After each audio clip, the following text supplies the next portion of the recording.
ፖሊስ ፖለቲከኞችን ከነጠበቃቸው ያሰረበት ምክንያት ይፋ አደረገ። ሰላም ጤና ይስጥልን ውድ የኢትዮ ፎከስ ሚዲያ ተከታታዮች፣ የዕለቱን ዜና ይዘላችሁ ቀርበናል። ቻናላችንን ላይክ፣ ሼር፣ ሰብስክራይብ በማድረግ ቤተሰብ ይሁኑ። ወደ ዝርዝር ዜናችን እናልፋለን። ሰሞኑን የኢትዮጵያ ሕዝባዊ አብዮታዊ ፓርቲ ኢህአፓ 3 አባላቱና ደጋፊዎቹ በፌዴራል ፖሊስ ያለምንም ማብራሪያ መታሰራቸውን መግለጹ ይታወቃል። የታሰሩ አባላት በአፋጣኝ እንዲፈቱም ጠይቋል። የኢህአፓ ዋና ጸሐፊ ሚስጥረ ስላሴ ታምራት የእስር እርምጃው ሐምሌ 27 ቀን 2018 ዓ.ም በጠበቃ አበራ ንጉስ መጀመሩንና በኋላም በዚህ ዕለት ይስሐቅ ወልዴ መታሰሩን ተናግረዋል። ከኢዜማ ወጥቶ የኢህአፓ ከፍተኛ አመራር የሆነው አቶ አበበ አካሉ ከ2 ቀን በፊት በቁጥጥር ስር መዋሉን ገልጸዋል።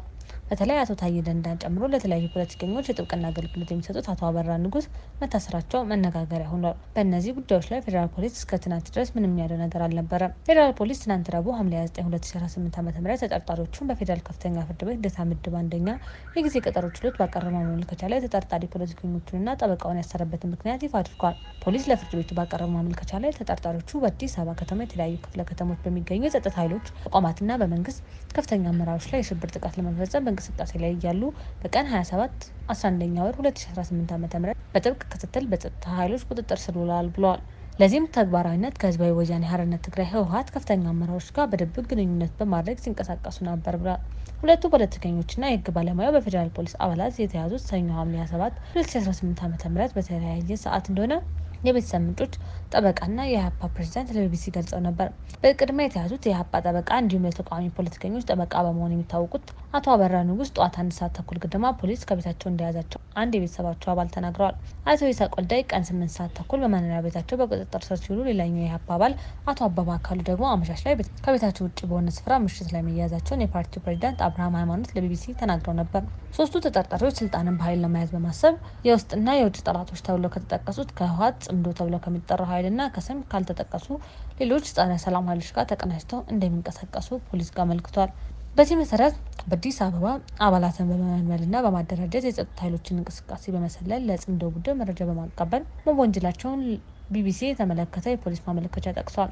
በተጨማሪም ህገ መንግስቱና ህገ መንግስታዊ ስርዓቱን በኃይል ለመናድ የፖለቲካ ክንፍ፣ የወታደራዊ አደረጃጀትና ስልጠና ክንፍ፣ የሚዲያ ፕሮፓጋንዳ ክንፍ በማደራጀት ብልጽግና ፓርቲ ሀገር የመምራት አቅም የለውም፣ በመሆኑም በኃይልም ቢሆን ማስወገድ አለብን በማለት ለተግባራዊነቱ እየሰሩ እንደነበር ፖሊስ ወንጅሏቸዋል። ለዚህም የትጥቅ ትግል የመጨረሻ አማራጭ መሆን እንዳለበት ውጭ ሀገር የሚገኙ ባላቸው 3 ሚዲያዎች ማለትም አንከር፣ ኢትዮ ፎረም እና ኢትዮ 360 ሚዲያዎች በኩል የሀሰት ፕሮፓጋንዳ በማሰራጨት ህዝብና መንግስትን ለማጋጨት እየሰሩ ይገኛሉ ሲል ፖሊስ ለፍርድ ቤቱ ባቀረበው ማመልከቻ ላይ አስፍሯል።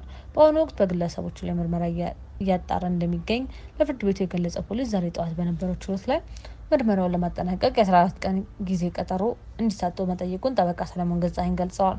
ለዚህም ፖሊስ በምክንያትነት ያቀረበው 3 ተጠርጣሪዎች የተጠረጠሩበት የሽብር ወንጀል ውስብስብና ለምርመራው ሰፊ ጊዜ የሚያስፈልገው ነው የሚል ነው። ተጠርጣሪዎቹ በዋስ ከእስር ቢለቀቁ በምስክሮቹ ላይ የተለያዩ ጫና ሊያሳድሩ እንደሚችሉም አመልክቷል። ተጠርጣሪዎቹ በበኩላቸው ወንጀሉ እንዳልፈጸሙ በመግለጽ ዋስትና እንዲፈቀድላቸው መጠየቃቸውን ጠበቃቸው አቶ ሰለሞን ተናግረዋል። ከተጠርጣሪዎቹ አንዱ የሆኑት ታዋቂው ፖለቲከኛ አቶ አበባ አካሉ ሌሎች አባት መሆናቸውን ጠቅሰው ሀገሬ ሰላም እንድትሆን እንጂ መንግስት ላይ አመጽ አስነስቼ ሀገሬ እንድትበጠበጥ አልፈልግም በማለት በፖሊስ የቀረበባቸውን ክስ እንደማይቀበሉ ለችሎቱ ማስረዳታቸውን አቶ ሰለሞን ገልጸዋል። የኢህአፓ ህዝብ ግንኙነት ኃላፊ የሆኑት አቶ ይስሐቅ ወልዴም እንዲሁ የፖለቲካ ፓርቲ አባል ሆኖ በሰላማዊ መንገድ ብቻ እየተንቀሳቀሱ እንደሚገኙና በምርጫም ጭምር ሲሳተፍ ነበር በማለት የፖሊስ ውንጀላን ተቃውመዋል። ጠበቆቻቸው በበኩላቸው ሁለቱ የኢህአፓ አባላትና ጠበቃ አበራ ንጉስ በሰላማዊ መንገድ የሚንቀሳቀሱ ያደረጉትም ንግግር ሀሳብን በነጻነት የመግለጽ ህገ መንግስታዊ መብታቸውን ተጠቅመው ያደረጉት ነው ማለት የቀረበባቸውን ወንጀላ የሽብርን መስፈርት አያሟላም ብለው መከራከራቸውን አቶ ሰለሞን ገዛኸኝ ተናግረዋል። የግራ ቀኙን ክርክር ያዳመጠው ችሎቱ ለምርመራ ተጨማሪ 14 ቀን ያስፈልጋል ወይስ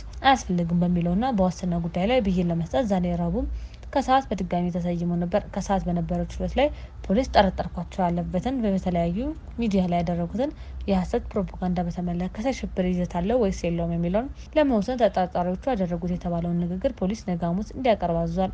ንግግሩን ተመልክቶ እና አድምጦ በፖሊስ የጊዜ ቀጠሮ ጥያቄና በዋስትና ጉዳይ ላይ ብይን ለመስጠት ችሎቱ ለአርብ ነሐሴ 1 2018 ዓ.ም ቀጥሯል። የዕለቱ ዜና ይህን ይመስል ነበር። በሰላም ዋሉ።